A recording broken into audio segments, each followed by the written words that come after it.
Hi, I'm Cherie Lindbergh, and welcome to Elevated Life Academy, where we share real stories of healing, hope, and transformation. Tune in to hear how everyday people are rising above and lighting the way for others. Everyone, and welcome to another episode of Elevated Life Academy. And I am your host, Cherie Lindbergh, and we have Rob Daniels with us. We will let him introduce himself and talk about his healing journey, his new book, and as you all know, we just see where the conversations take us. So, Yeah. welcome, Rob. Thank you so much for having me, Sherry. I pronounce it like that, right? Sherry Lindbergh. Shuri. Sherry Lindbergh. Yes, Sorry. Yes. yes, that's okay. Sherry Lindbergh. And I remember having you on my podcast a number of months ago. So I'm grateful for you to do this. I know you're the expert in brain spotting, and that's, I think, a very helpful therapy. So good on you for spreading awareness on that and living your purpose with that. That's amazing. Yeah, well, thank you. And you're living your purpose too. And that's why I wanted to have you a reciprocal, have you back, because I Yep. think it's really important for people to hear how people create purpose in their life and how they're trying to share that with the world. So tell us a little bit about yourself and how are you doing that, Rob? Yeah. So, excuse me. So my name is Rob Daniels, but that's the stage name for the last 20 plus years or so in broadcast radio in Canada and maybe even some in the US as well, with depending on where the border frequencies pick up certain radio stations. Like I'm on currently a Niagara Falls region station, which could get into upstate New York Wow. and such. And uh, where else when I was on in Toronto, there's a huge it just had a monster signal off of the CN Tower in Toronto that you could get parts of the station in Buffalo too. So that was kind of neat. So I guess you somehow wind up by consequence of being an American broadcaster, I guess you could say too, and Canadian broadcaster at the same time. Rob Daniels is the stage name, but my real name is Robert Shatsky. And yeah, I mean, I've done a lot of radio broadcast over the years. I've done a number of different podcasts now in and out of employment opportunities and just where I feel it could most be suited, and trying to go after what the world needs most. I feel in my deep in my heart, and along with hobby type of podcasts I've done. But really, I think where I find my niche, and maybe you have as well, because I see you've done a lot of writing yourself too, is just visiting the deeper parts of ourselves and getting comfortable being uncomfortable when it comes to writing. And I find uh, with my latest creation, getting very euphoric in certain atmospheres when writing, and it's become. I feel like every person that has a job that has to do with their voice is their purpose. Their voice is what brings in their paycheck every week. Mhm. Um, is that they should visit writing. Anybody with a voice that is using it towards their life and trying to make a living with it should visit writing at some point in time and see if they can make something of it, because I think that's the root of our voice. And it can go and that can bring the most deepest, most meaningful purpose in helping others, which I feel like we're here and supposed to do as human beings. It's essentially how we get slotted into society. Is it's not about us. It's obviously we got to take care of ourselves so that we can take care of others. And we can go into that conversation too, where I've had I go ups and downs with that. I feel like I could have like my uncle like as a fly on the room in the room here on the wall, because I would think to myself, well, Rob, are you taking care of yourself so you can take care of others? He'll question me at times, and I do try my best. but it is an ongoing daily challenge for myself. And my biggest helpful, I would say, distraction at times is trying to help others. But I think, uh, I've seen these different quotes from Robin Williams before, the late great Robin Williams, who said something along the lines. I can't remember the exact quote, but the ones who are going through the most pain are the ones wanting to help the most, because they don't want others to have to feel what they're going through. They just want to, the ones that want to help the most are going through um a lot of pain. And so essentially, uh I have found using my pain to help others has been my forte for just, and my motto for trying to um get through the daily struggles, to try to align myself with not escaping life, but I often like to say, you don't want to live so that you can, don't take a vacation from your life, take a break from your life when it comes to your holiday time in your profession. Take a break from your life. Don't take a vacation from your life, is what I like to say. Because I feel like my journey is, I want to find out what it is that makes me get out of bed in the morning. I want to do something helpful, and that I don't even want to have an alarm. It's like I know that I need to live within my inner, whatever the internal clock is, so that I know that I'm here. Okay, it's time to serve others again. Here it is. I can't wait. Got to have my cup of coffee. Got to do some exercise, move my body, and let's go. And stuff like that. So it's been that type of a journey, but I try to be patient with myself at times. But I have to say, it's not easy in the last uh decade or so, because I was in a car accident. And being in a car accident, not people, you see a lot of stuff on the news where it'll be like the ticker in the bottom right hand corner of, like, there was a car accident on this freeway or this highway, and then you don't hear about it again. And then it's like it becomes yesterday's news. But yesterday's news, then all of a sudden you're in the medical system, and these people's lives are changed forever that people don't really know about. And we just move on, but people's lives don't necessarily, they'll never be the same. And in a lot of cases, a lot of circumstances. Um, so I've struggled with that, because I do rely on um, the medical system a lot for getting through my day, because without a lot of the medication, I envision myself.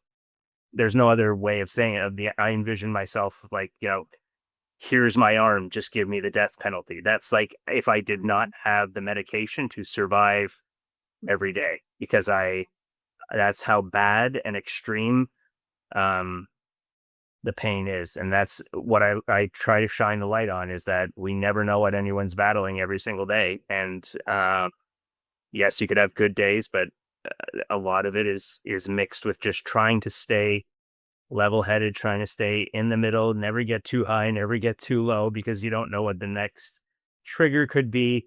Your nervous system is not really regulated, because there is a lot of medication that does that to you. It heightens anxiety. Dysregulates you. Yeah. What's that? Yeah, you have to constantly be juggling that.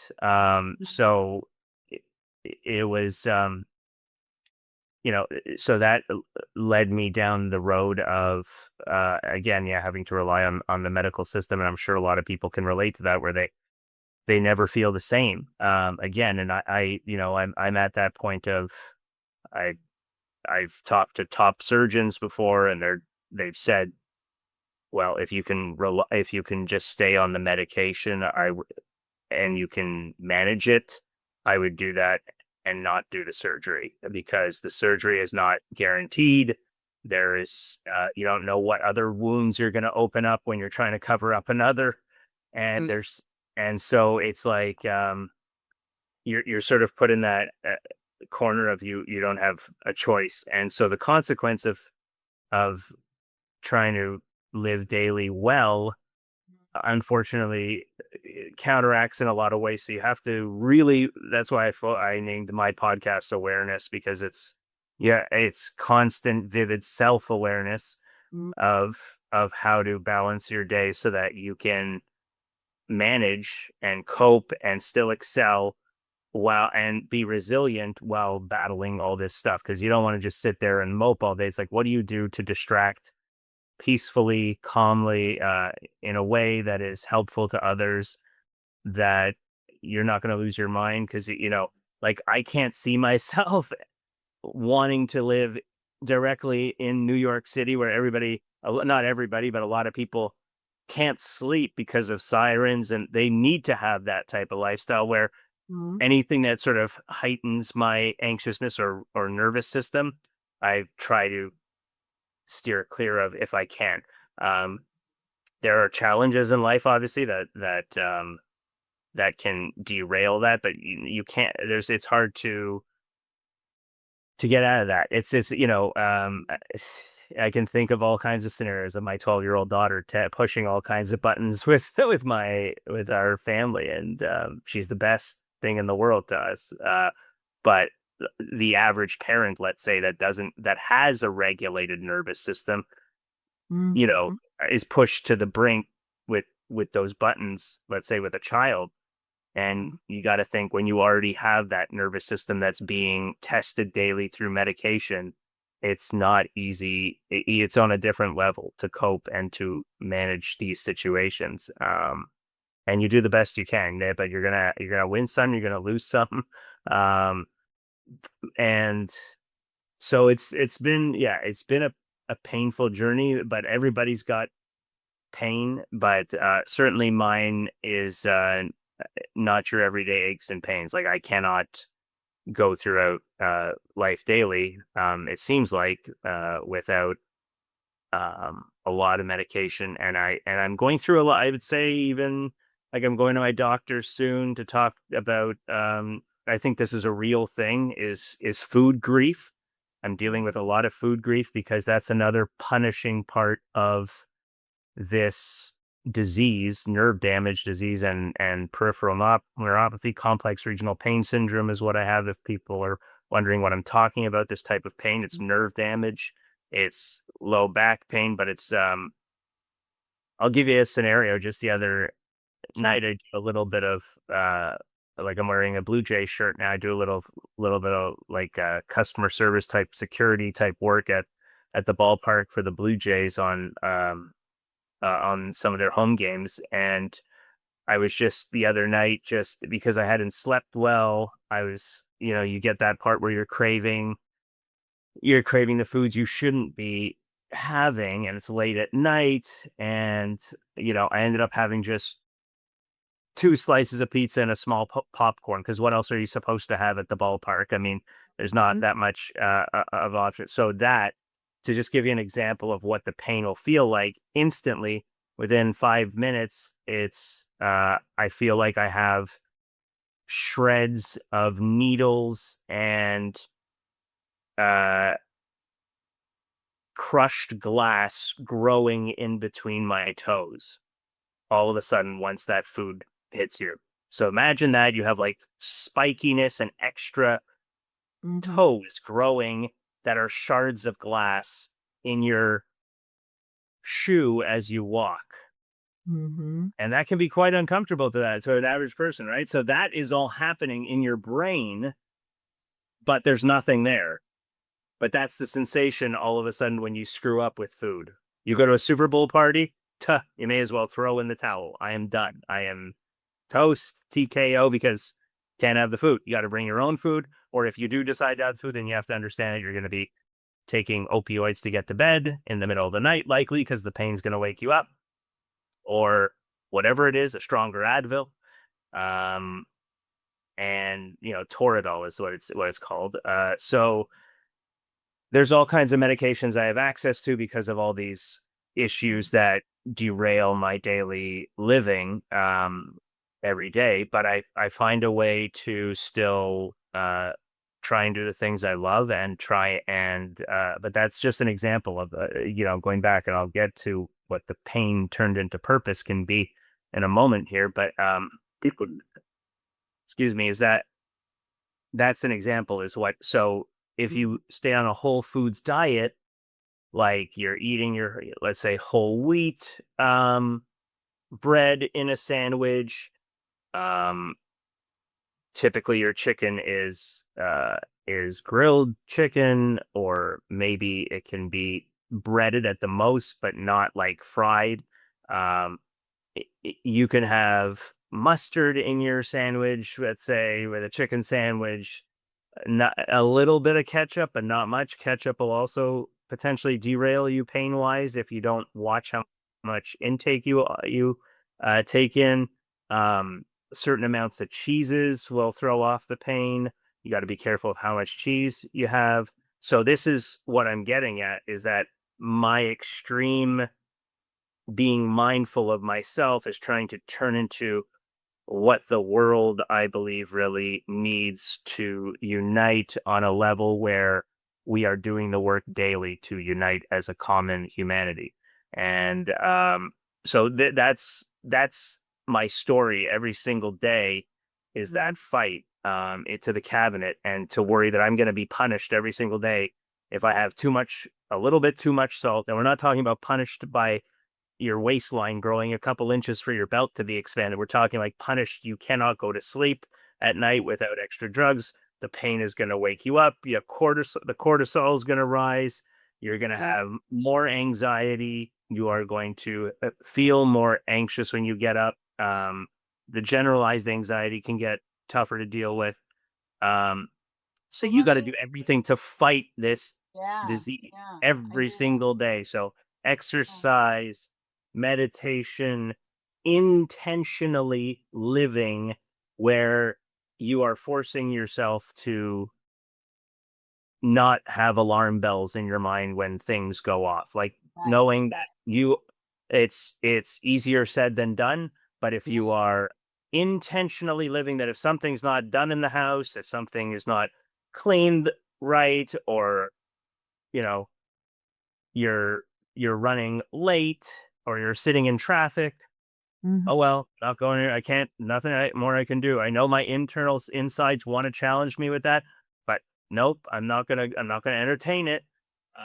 And that's the type you have to live with, or else, because also nerve sensitivity heightens pain. Also, when you don't have enough sleep, when you are extra anxious, and act mhm. like, excuse me for saying this, maybe like a typical New Yorker who's going to honk their horn 15 times in traffic.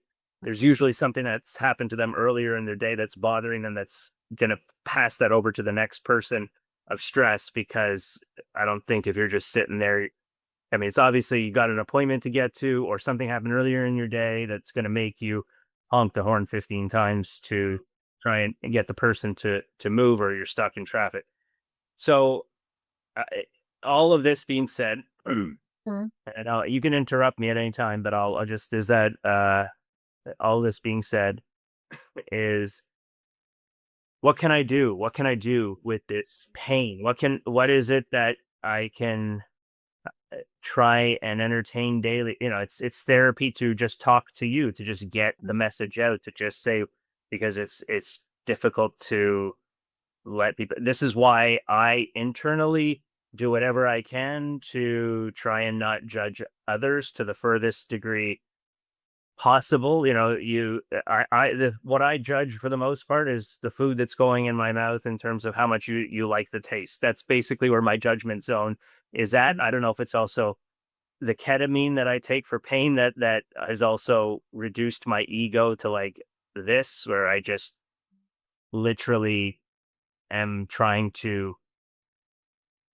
I don't, you know, want so many things. I don't want, I don't think this person should do that, or that person should do this. I would never make an intimidating boss Mhm. because I just think was like, all right, well, I could never be that person where I want my child to be what I want them to be. No way. It's kind of like what's going to give you that same brain health of that I found in the last 4 years writing this book Mhm. that is going to make you say, "You know what? This is the distraction I need. This is where it's like I don't even look at the time and the day is over by now because I'm like this is the work I'm entrenched in and I need to do because I feel like this is the work I need to be doing." And Mhm. um so it's a lot of it's a lot of psychological daily um uh, yeah, assessment, being mindful of myself. I teeter totter in my mind. I mentioned my uncle earlier about because I've talked to numerous psychologists and my family doctor and such, and um I don't know if I'll ever go on the medicine for anti-anxiety medication if it's something that needs to help me to uh in the future or now. I don't know. I'm kind of like at I'm at that. I'm not really sure. I'm doing everything possible to fight what I have Mhm. um holistically and Mhm. the way I know how to best with my mind where it is, but it's hard to say. It's because there is a lot of stuff challenging it there. But I do try and do everything I can possible to stay regulated. The Yeah. exercise, the um, eating well for the most part, but I do struggle like a lot of people do. Yeah, your salt intake or you want to Mhm. have a sweet treat or something after lunch. But um, yeah, going into essentially what what I did with all this in the last 4 years and just how I'm sort of trying to make amends with this and because it doesn't feel like it's going anywhere. It's with me to stay unless there's a miracle that I don't know of. I've been told it's either is it the I don't, you guys have a center in the U.S. I'm not sure what it's called. Um, it's a clinic, the Mayo Clinic. Um, Mhm. but I've never experienced that. But I've gone to a top 5 hospital in the world that did a lot of testing on me, Mhm. 3 hours of testing to tell me my condition is non-reversible. But you never know. You never. But right now, what I can tell you to help the public and what I say in my book too is something along the lines of is just to try and not lose hope, not give up, do the things that do make you happy. Don't let it overtake your life. Mhm. Be okay and allowed with yourself to exit certain situations in your life that, um, like in the moment, let's say that is not good for your nervous system at that time. If you have to take a time out and leave the house and go breathe somewhere, go to a park, if wherever because pain it's a real thing. That a daily thing for a lot of people, and is that I feel like the biggest thing we can do with it if we're not getting the answers we want is to find a way euphorically that it can have the ability to help others. And it's something that's in, um, you know, I'm okay with saying this. I know there's a lot of friction in the world of how it's perceived now. But listen, I had anti-Semitism against me in my, um, when I was a teenager, and I actually lived in the U.S. playing on a partial baseball scholarship. That was a story I shared in my first book, Beyond the Mic, which is available on Amazon. But I had a lot of the stuff you see in the news going on nowadays on American college campuses happened personally to me Mhm. 20 some odd years ago. And that was another trauma to see that all reoccurring 20 years later. on the news. I was the most shocked I had ever been, traumatized again.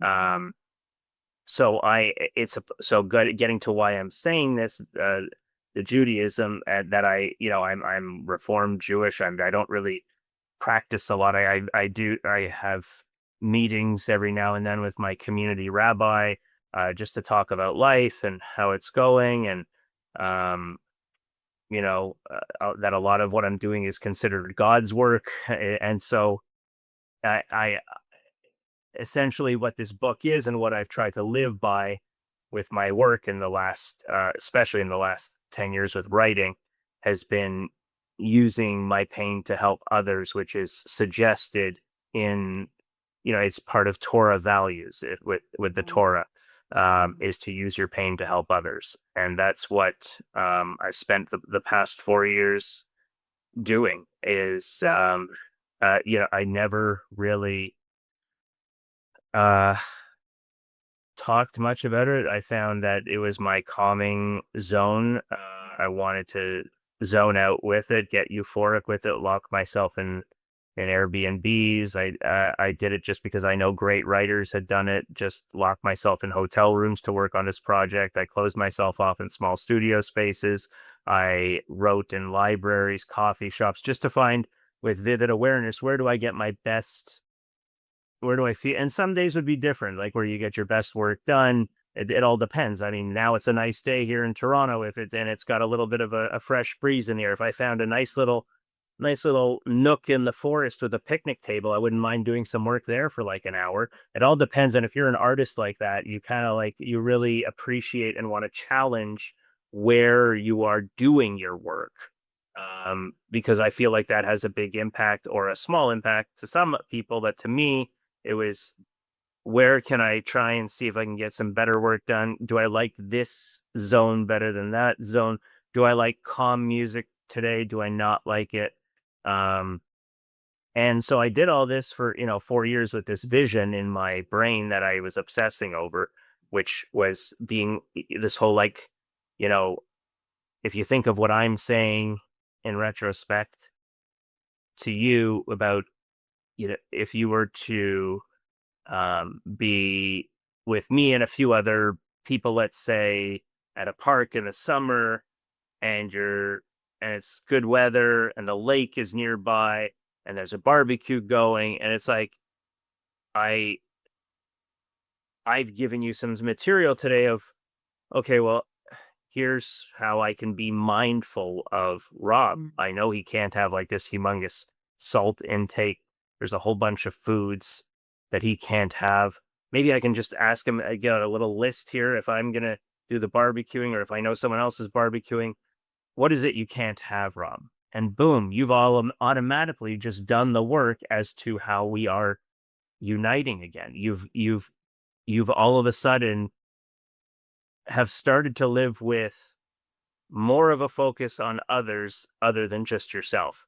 And that's the whole thing, is where I was experiencing this in my life, where people weren't really, they're like, yeah, come on, Rob, go do this and go do that. And like, or it's kind of like, hey, Rob, sign up for a marathon. I can't run a marathon. I've got like pins and needles in my feet. Like I can go on a daily walk, a hike, but they're not being mindful of what I have experienced. And I feel like you have to, in order to live like this, and I'm trying to twist the plot a bit now that I'm in it, challenging people's mindsets, that if they're not going through it, doesn't mean other people are not, that this is the real thing. I've heard people say, well, yeah, sports, or the Blue Jays last fall during the World Series were the team that united us. They were, thank you, Canada. Thank you, Blue Jays, for uniting us again with baseball and the Blue Jays. And I'm like, yeah, you know what? That could be said in any city in America. And I'm trying to get that across it to Americans too. Like, they see how sports unite them, and they go to 110,000 per spectator stadium, and they're all wearing the colors of their favorite teams. And yes, that unites us on a certain level with their team. At the surface level, sports can unite us. But what is the daily work that we need to do each and every single day as a human collective, human beings, every single day? What do we have to do daily to unite again after what has gone on in these last 7 years with everything that you can think of: COVID, or politics, Right. the wrong thing that is said in campuses, and this and that, and anti-Semitism, and whatever race that's been manipulated in the news, and who's not feeling, that they have things that are fair because of their ethnicity. And so Mm. that's what this book right here is all about. So it's called Being Mindful of Others: The Key to Humanity Uniting. So I was thinking about this forever, and it wasn't going to be the title. The title only came into me probably in year 3 of writing this, out of 4 years with 4 years of a vision, but Mhm. 3. And so but I there and so what it is a collection of short stories, 20 chapters, and they're all about different ways of how we can be a little more aware of others other than just ourselves, shining the light on certain invisible conditions that I touch on OCD topics. I touch on a COVID story. They're all fictional stories, with the premise being uh it's in the preface what it states, like how I feel like we can all be a little more gentle and kinder to one another again, um by raising awareness in certain mental health conditions that are out there, that are typically invisible, that we just we don't really know what's going on, and we don't pay attention to it enough, and we're too quick to assume, or we're too quick to pass judgment. um, and it could be even the smallest of things, but to the person that's living it, it's still kind of like, I just wish you wouldn't say that. Like, kind of like, here's an example. Like, I wear when I was in working in an office, I had worn these incredible cushioned flip flops around the office, but they're made of yoga mat underneath for the feet, so that it doesn't feel like I'm walking on nails as much as I typically am if I wear those flip flops. So alongside the medication, those flip flops help me. But someone will come up to me in the kitchen at work, and I'll be like, Rob, what?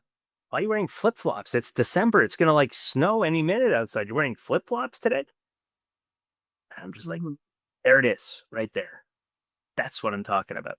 Mhm. The assumption, the judgments that are not necessarily, maybe you're not thinking you're judging. It's just you're not living mindfully of others. You're just mindlessly going about your day and Mhm. putting off remarks. I know you're trying to make casual conversation, but more casual conversation is, hey, how's it going?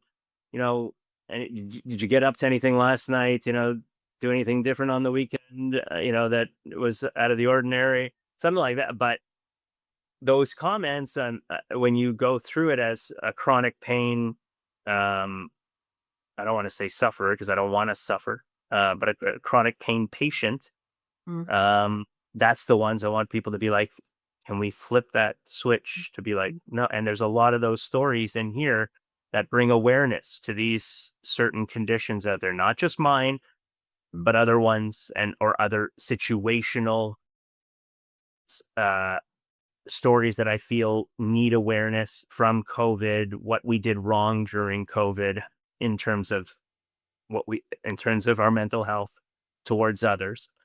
Um, and so they're fictional stories with the premise of them being very real, of how I'm trying to coach people through mindset here, and trying to get people to be better to one another by living with more of a focus on others other than just ourselves. And what does that mean exactly? What does that mean exactly?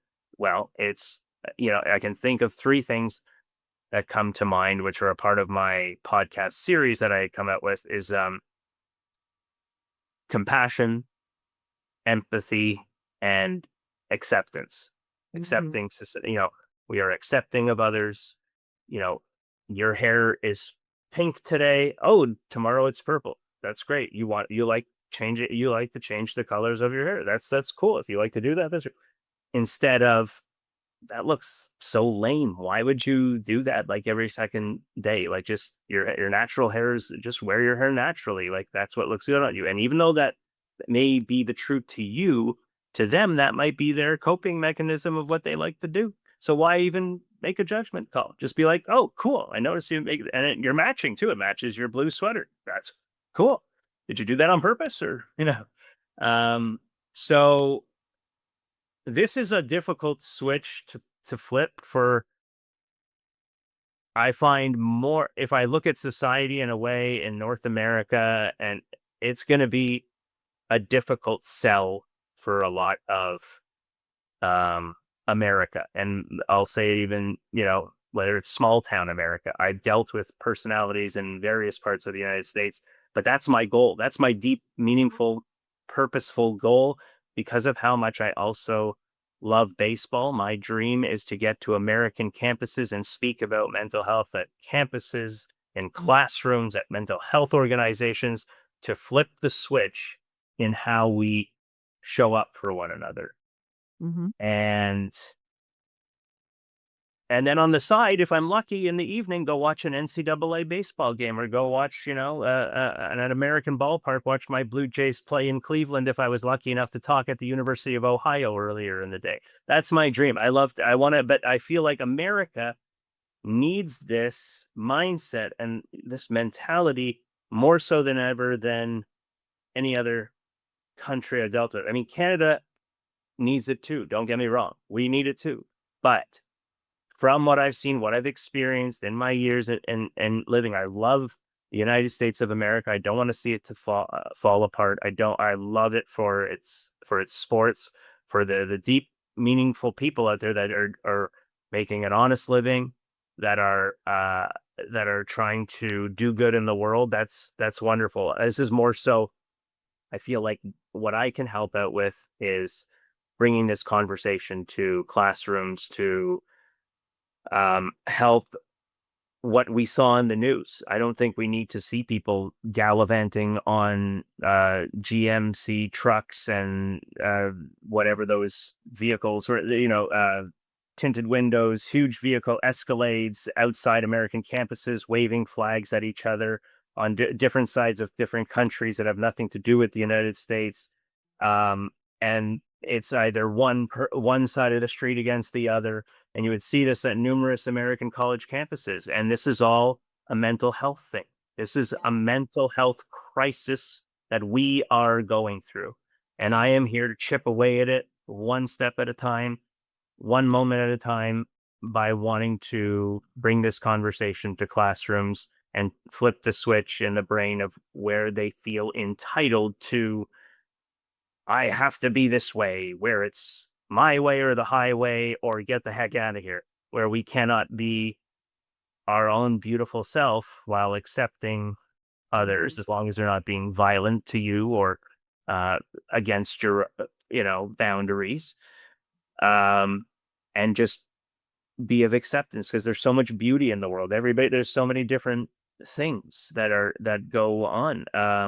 And but there is a lot of hatred out there towards certain cultures, societal norms, and I feel like we could do a whole lot better Mm-hmm. in how we show up for one another. And it's just shown that what the world's been like these last few years. So my goal is to change that, is to step into the classrooms, talk to American students, talk to Canadian students, and because this was a learned mentality that they picked up along the way. And it's not that you cannot unlearn it. It's going to be uncomfortable to unlearn, just like I go through certain things with my OCD. And sometimes we win, sometimes we don't. It could be a daily thing, but if we're trying, that's all we can ask for. But if I could just get people to erase that part of where they feel like at the end of the school bell, when the school bell rings at the end of the day, that they have to stand on a different side of the street waving a different flag than their own country against some other organization or religion or whatever it is on that type of day, that they don't have to do that, and they can spend their time much more wisely instead of doing that against one another. Yeah. Well, Rob, I want to thank you for coming on here, and Yeah. just want to highlight some of the things that you've said. Is that as a person living with chronic pain, that you've had to learn to be very mindful day to day to keep yourself regulated, Hmm. and so that you could keep showing up kindly, towards others and mindfully towards others. I hear you talk about, turning your pain into purpose, and also presence, learning to be present, compassionate, have consideration for others, and also accepting of others and some of the things that you've dealt with in your life. Because like you said, you never know what somebody's dealing with on the inside, right? There's a lot of invisible disabilities that folks are dealing with that we're not even aware of. And it sounds like this, your book, Being Mindful of Others, The Key to Humanity Uniting, is you're trying to wake people up to get past the conditioned responses, to get underneath them, to, wake up and live in your higher self. I mean, that's basically, what I'm hearing. Trying Right. to trying to help people see what this is doing to them and their connection with others, and how much connection and uniting is needed. So I really hear that. And that's a really, really big goal. And I hope that you get to speak at these campuses and share your story and help people wake up, because I agree with you. I think we live in a world right now where we other people a lot. And by othering people, we suffer. We're creating our own suffering. And But by just being mindful and coming back to our heart, I think there's a lot that we can do to be accepting and loving and kind towards each other. yeah, and I think like and what I mean by that, by what level I'd like for us to get to, and people might practice this now, maybe they don't. Like it depends on how deep of a thinker you are, and Mhm. what you've gone through yourself. Again, this is a lot of higher practice for people that are already with chronic pain challenges, but you don't have to suffer from chronic pain challenge to be mindful of others. So the two situations I think of, and one of them I highlight in the book, is, um, say, like, for instance, it's me boarding a bus in rush hour, and there's not a seat left on the bus in rush hour. Um, and then someone all of a sudden leaves at the next stop. There's one seat left. I'm lucky enough to take that last seat, and I've been walking like 3 or 4 blocks already, and my chronic pain's killing me, but I'm invisible chronic pain. Nobody really thinks anything different of me, of any, 75 other people that are slammed in the bus, but I'm sitting there, and I'm in pain, um, and I just walked 3 blocks, and my chronic pain's acting up, and then the next stop, all of a sudden, an elderly man boards the bus, and he's walking with a cane, and you see him limping, and I'm like, like, I'm in so much pain, but then I'm like, "Listen, sir, do you wanna take this seat? Because I can see you're struggling." And he's like, "No, sir. No, young man. You have it. It's okay. I can get through to it." "No, I insist. Take the seat." "No, I insist. You sit down." And if we can get to that level Yeah. of Yeah. being mindful of others, that's where I want us to be. And the other issue, or the other, sorry, not issue, the other uh example I think of is when I go, and let's say, for example, I pick up my child at school, and there's like maybe 2 or 3 wheelchair parking spots that Mhm. are at the school, and I already see that 2 of them are taken. There's one left at the end of pickup Mhm. school, or it's like the middle of the afternoon. Someone may need that spot. I do have the disability, uh uh how do you call it, license, the for wheelchair spot. Mhm. But what I practice doing in my mind is, there's only one spot left, and it's like, "Rob, how's your pain today? Is it really that bad? Can you go 1 block down and then walk to the school to get your child and leave that spot for someone that may actually be in a wheelchair. And I'll be like, yeah, you know what? That there's only one spot left, so I'm gonna leave it and I'm gonna walk that one block, even if I do have a little bit more pain, because it's just one more block, and I can do that, and I'm gonna be living with more of a focus on others other than just myself. Well, yeah, and I hear you talking about flipping the script and really getting people to think about others. We do have an epidemic of self-focus. And Yeah, so being able to look at other people's situation, being considerate, being mindful of it. So I hear you challenging us to do that, Rob. And I just want to thank you for coming on and sharing your story. And I hope you do end up going on on the campus and being able to watch some of the games because I can hear how much you enjoy sports. So thank you yeah. for your time today. We appreciate it. Thank you so much for having me. I really appreciate you giving me the platform, and look forward to keeping in touch. Awesome. Thank you.